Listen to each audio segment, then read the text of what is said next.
Johnny Joe, Ndovu Kuu, Lil Minor, and there's a lot of people in that song. Good morning to you. It is 15 minutes to 9, and this is the Breakfast Club with me, Miriam Angel and Emmanuel Gona. And in studio with us is a guest, Maimuna Mwidau. She is a political analyst, and we are learning.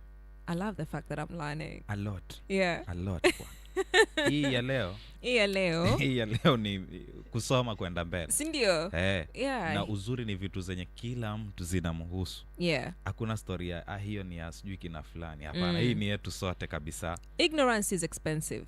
Very expensive. Yes. So this is the place for you to learn and ask all those questions. So let us just compare our political parties to that of other countries, other African countries. Which one has a working, I'm not going to say a functional political party? I think most of them are functional. Yes. All political parties are functional. Yeah. But there's stability. Okay. In terms of the numbers, in terms of the pace of change. In Kenya, we, as you said, we have parties coming up every 5 years. They change their colors, but the leaders are still the same. Yep. Quite a number of them we can identify coming from one party to another, and there are about 10 of them. And they change. There's just like changing your jerseys, playing with a different uniform, but the game is still the same. If you're playing football, you might see a player in a blue jersey today, tomorrow he's another yellow jersey, and then a red jersey. But it's the same player. It's the same player, and the game is still the same. Yeah, but on your way. Yeah, exactly. So ours is based on traditionally we look at ourselves as tribes. Yeah. First, I have no problem with being in tribal parties, as long as we can do the right thing.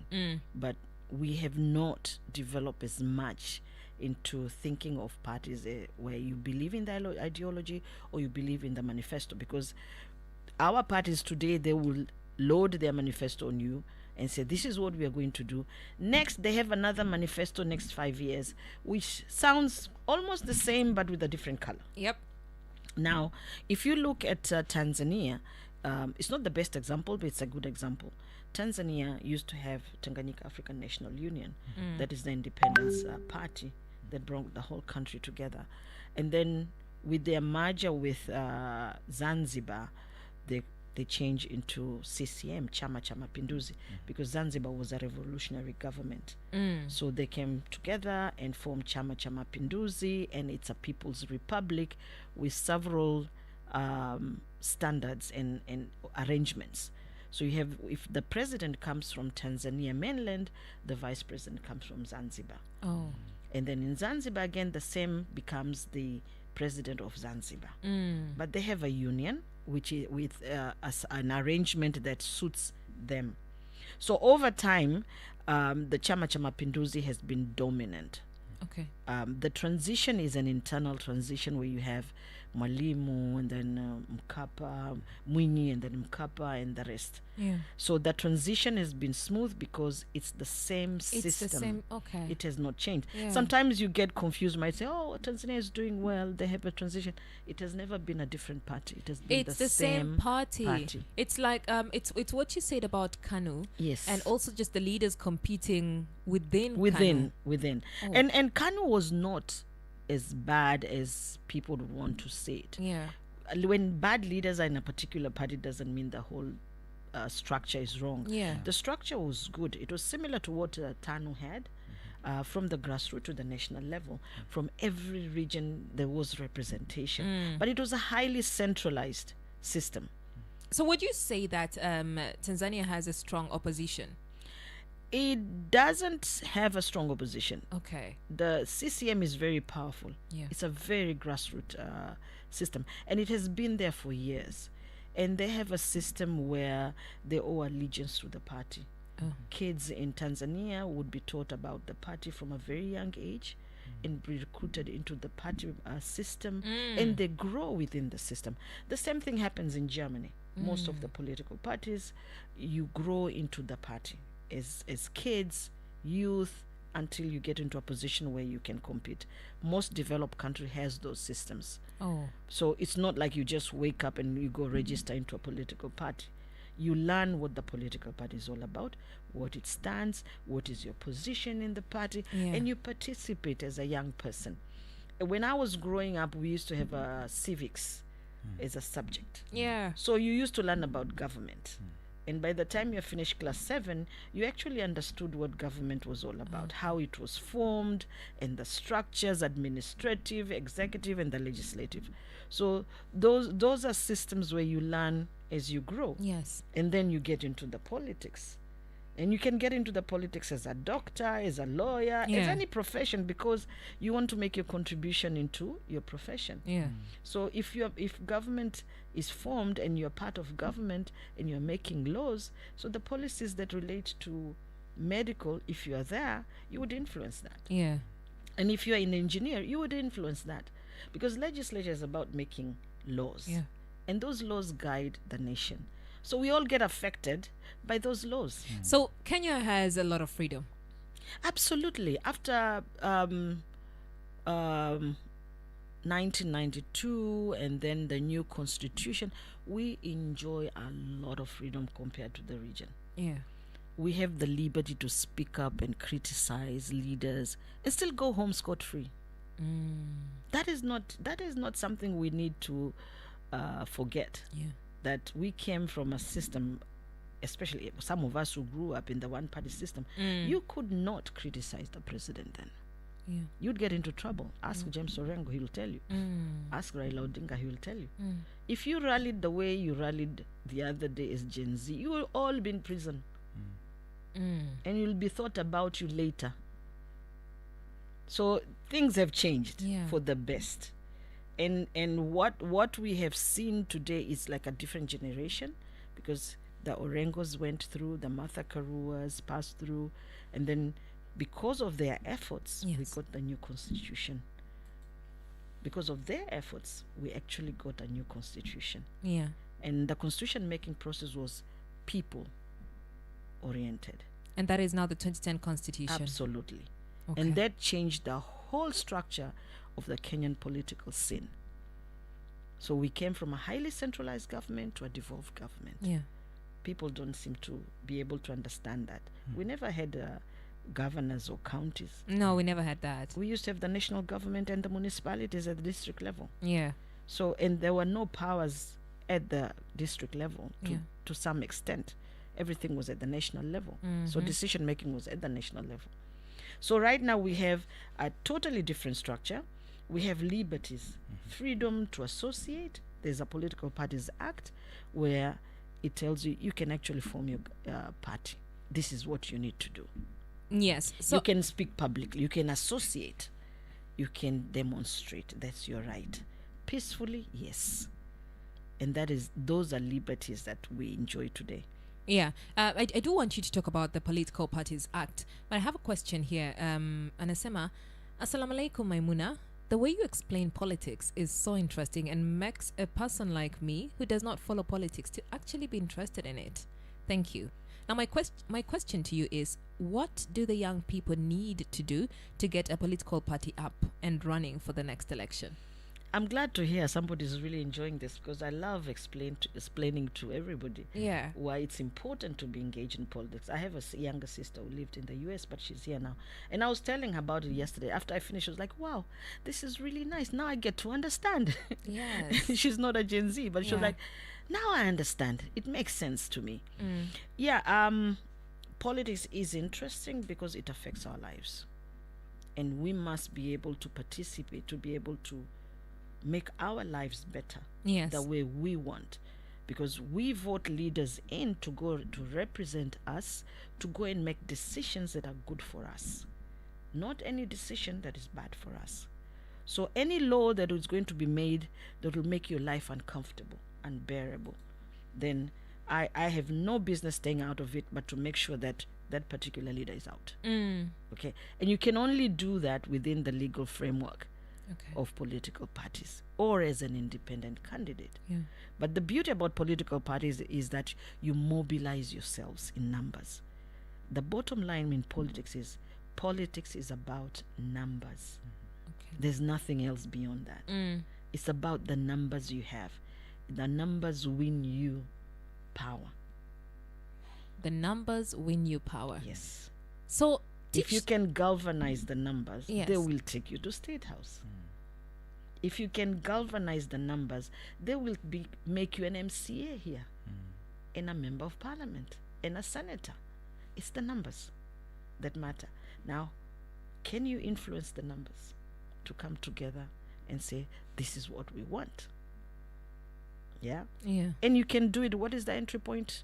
Political party, which is guided by the Political Parties Act. So let's talk about the 2011. let's talk about the Political Parties Act, and then before you walk me through, I want to form a political party. Where do I start from? Yeah, Yeah. I can see that some people are quite interested here. Yeah. It's not as difficult, but you can actually access that information directly from the website of the ORPP. Yeah. People need to understand that information is free, and nowadays you actually work with your information in your phone. Yeah. So if you dial right now orpp.co.ke, you will get the website of the Registrar of Political Parties. Okay. Now that is where you will get all the relevant information. You have to go through a process where you search for the name of the political party. They guide you on that one. Yes. Yeah.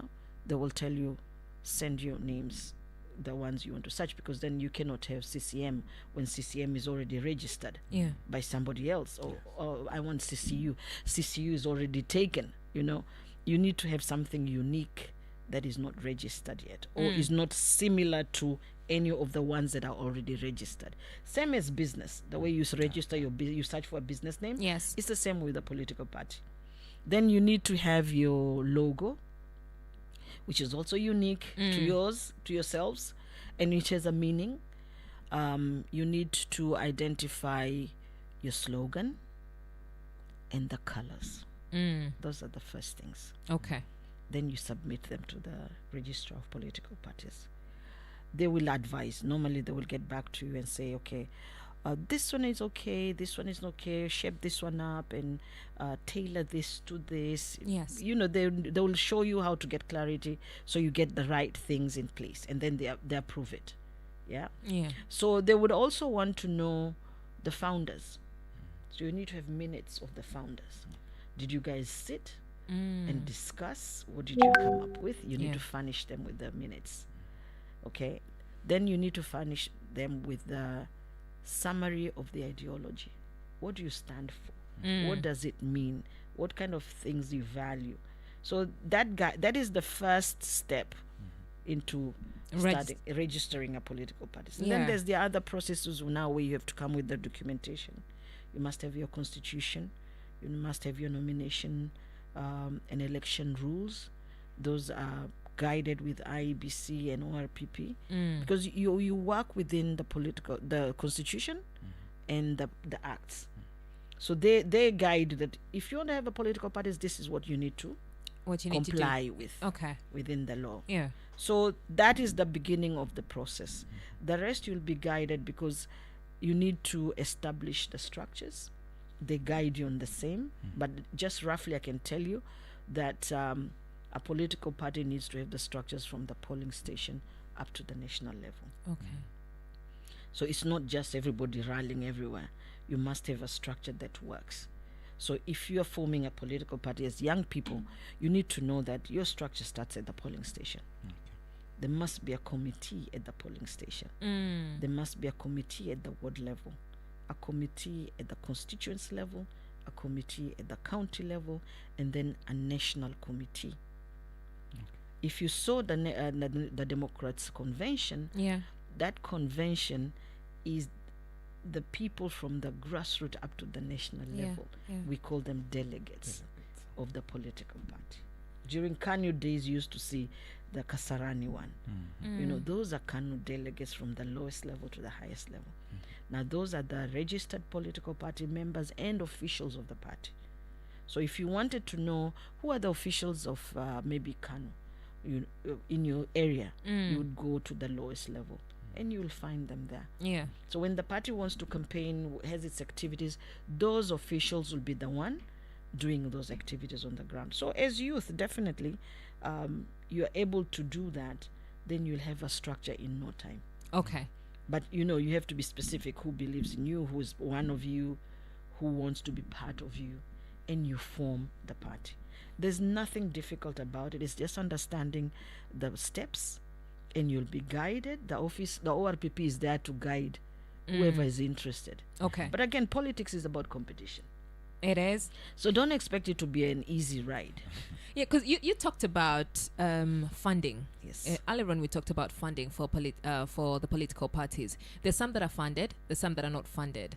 How does one get to a point whereby your party is funded to avoid fizzling out? There's a law. There's a law about funding. The Political Parties Act has that. Funding, coalition making, there are rules of the game. Yes. Yeah. One needs to meet at least a minimum threshold of 5% Okay. of the total number of votes cast. Yes. And then to have a certain number of members of parliament and MCAs. So that is also, I would suggest anybody interested to understand these dynamics, go to the Political Parties Act 2011 and read. Or maybe tu utuambie tu ni vitu gani kidogo tu ambavyo pengine viweza kuwa viko hapo, kwa sababu tukiangalia 202 tulikuwa NAC, 207 tukawa na PNU na bado rais alikuwa ni huyo 2012 chama ingine. Yani tunasonga tu. Sahihi najua tukitoka UDA most likely itakuwa ni pengine sura ni hizo, lakini imebadilika. Kuna nini pale kwa hiyo act ambayo inafanya pengine watu wanatengeneza vyama kila siku? Hakuna restrictions zozote, ndio tunaona hivi vitu. Hata pwani kwenyewe huku juzi pia tuliona speaker akisema tutengeneze chengine, na wakati yeye pia kwa na chama yake. Kuna nini pale kwa ile act haswa? Kuna kwenye act, wacha habari ya hiyo pesa kwamba mtapata ufadhili mkifikisha kiwango fulani cha kura. Kuna siasa huenda ikibadilika kila siku. Na katika siasa hakuna urafiki wa kudumu wala uadui wa kudumu. Ni interest zetu. Yeah. Kama interest yako imeweza kufadhilika pale mahali fulani, utatulia pale. Lakini ukiona interest yako imeshift, na wewe utashift. Hauwezi kukaa hapo continuously. Umeelewa? So kama jana tulikuwa marafiki, kesho hatuwezi kuwa marafiki. Hakuna uadui, lakini kesho hatuwezi kuwa marafiki. And I'm doing it lightly because I have seen it and I understand it. Yes. Kama agenda yangu na agenda yako yafanana, tutakuwa marafiki. Kama ifanani, we have no business being together in politics. Kwa sababu utaenda wapi? So kwa mfano mzuri nitakupa. UDA ilipiga kelele hapa na wazimi wakapigiana makelele sana. And this is the most recent one. Yes. Hizo kelele zote sasa zimeisha. ODM iko kwenye serikali, sleeping in the same room. Yeah. Wako kwa bedroom moja na UDA. Yeah. Wataimba nyimbo gani nafikiri hapa? Nyimbo itaimbwa ni ya UDA. Yep. Umeona wanasiasa wakisema nilisema wakati ule, lakini unless you're a fool, then if you don't change your mind. Yeah. Those are the dynamics of politics zetu. So if we have a shared interest, kama tuko na shared interest, tutakaa pamoja. Absolutely. Kwa sababu tutakubaliana vitu. Tutaka kuunda serikali, na tukiunda serikali unajiangalia utakuwa wapi? Utakuwa namba 10 ama namba 2? Interest yako iko wapi? Kila mtu ana interest yake. Hata baba akienda AU today, hiyo ni interest yake. Yes. Lakini kuna interest yake anakuambia kwa sasa sitakuwa. What if in 2 years akirudi? Asema nilikuwa nimeenda nifanye kazi kwanza ya nchi, alafu sasa nimerudi tena nataka kuunda serikali. Yeah. The same fellows ambao wameingia serikalini wako cabinet, utawaona wametoka mbio. Either watabaki wengine nusu huko, wengine nusu watabaki na baba. Kutakuwa na shift. Lazima kuwe na shift. Maimuna, how do we create because we're seeing the same people in these positions, same people in this political parties, but there's a new generation coming up and they're saying we want something different. We want change. How does this new generation get to a space where they focus on issues and not tribal lines? Change it depends. Change in leadership or change in the way we live, we do things. Change in leadership. Yeah, change in leadership, you have to be part of that change. You cannot say you want change from the outside and then you're called upon as youth. Oh, we have a youth league in this party, so the youth come and join. And then you're a parallel structure, okay? You're not part of the mainstream structure. Or just one of you is given a position, oh, this is the youth leader. And then you're surrounded by people who've been like your grandfather's side. Yeah. Your thinking and their thinking is totally different, okay? Their pace is different from yours. How do you expect change to happen? It can't. It cannot happen. Yeah. There must be a transition, a different generation, where when the leader is up there at the top, there must be a younger generation following that, so that as people move forward, others are moving up the ladder. Why are they not holding hands? Why are they not holding the young ones' hands? This is politics. It's about power. Why would I hold hands somebody and I'm still interested? But Maimuna, what kind of legacy are you leaving? You know? This is politics. It's not where the transition will only happen. And again, you fight for power. Power is never given. Yeah. You have to fight for it. Yeah. It's beautiful when you fight for it. Yeah. So if you have the numbers, I don't see why you should beg. You don't beg with the numbers. People come and negotiate with you. Yeah. You see, the threat of numbers is real. Okay.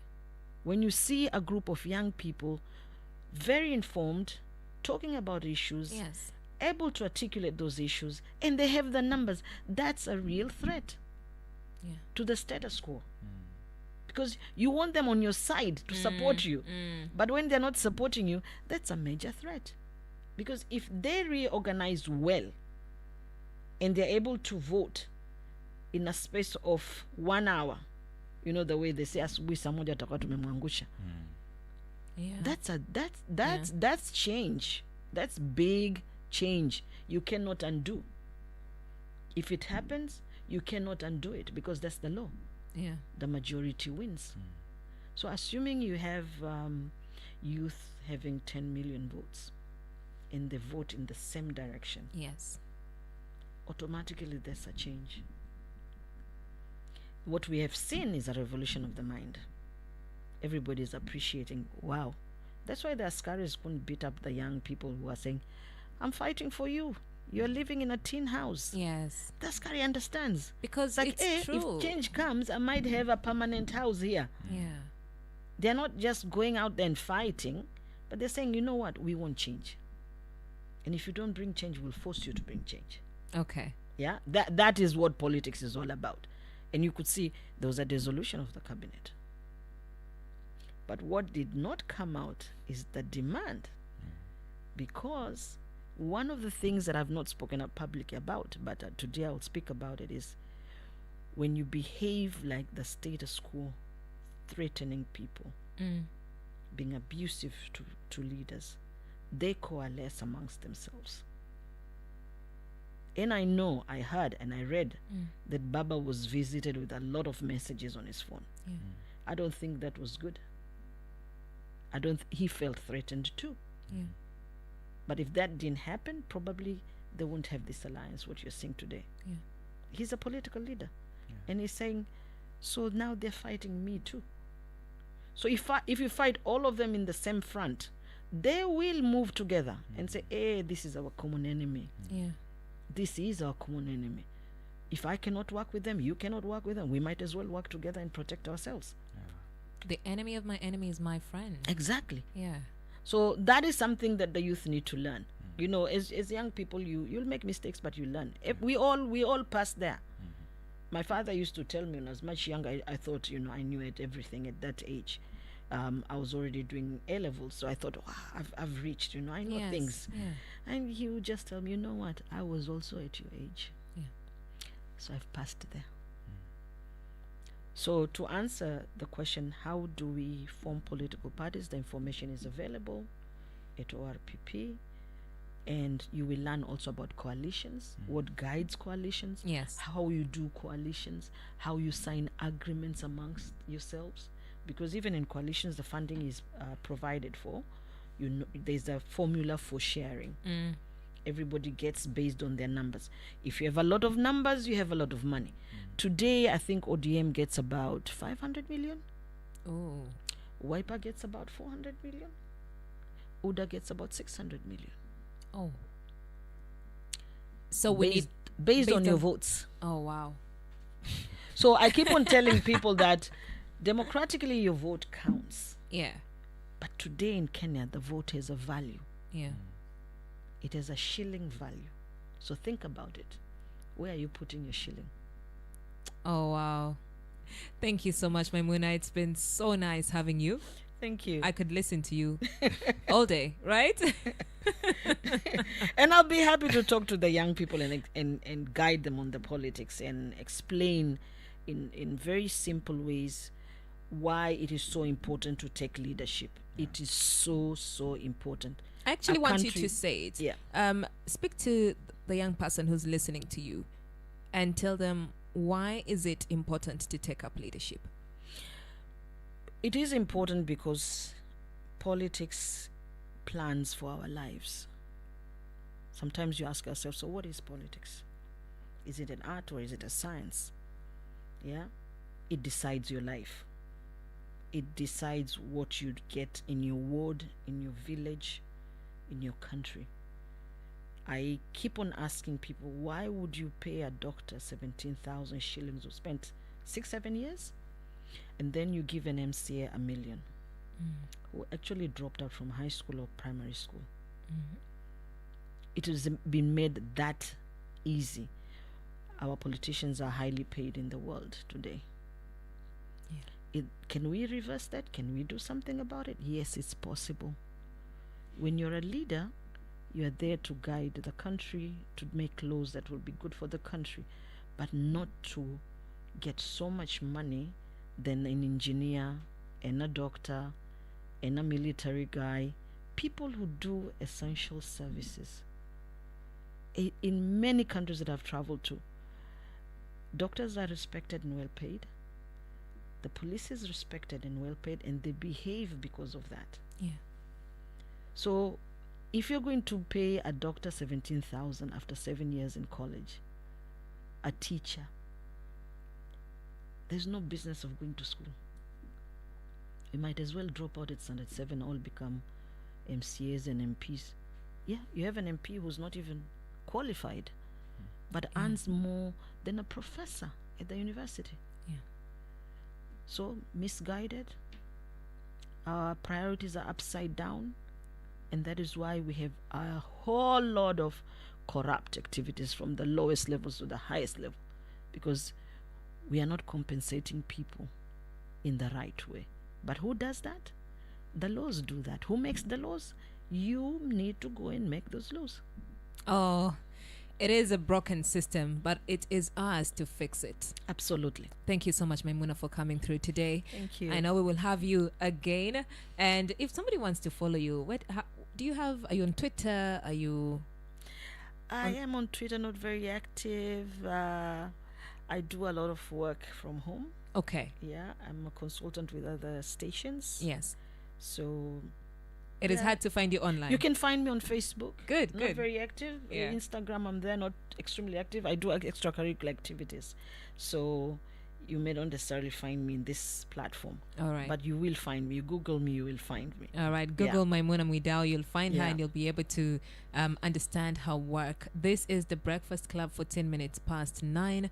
And now DJ Comes is about to get in on that set. You know what to do. Hit that request button, or rather send us that message on 0700917917. Pay attention. Mambo vipi SwahiliPot FM, na enjoy the show na wasikiza kutoka Kuchangamwe. Ni Calvin Opio. Amjambo,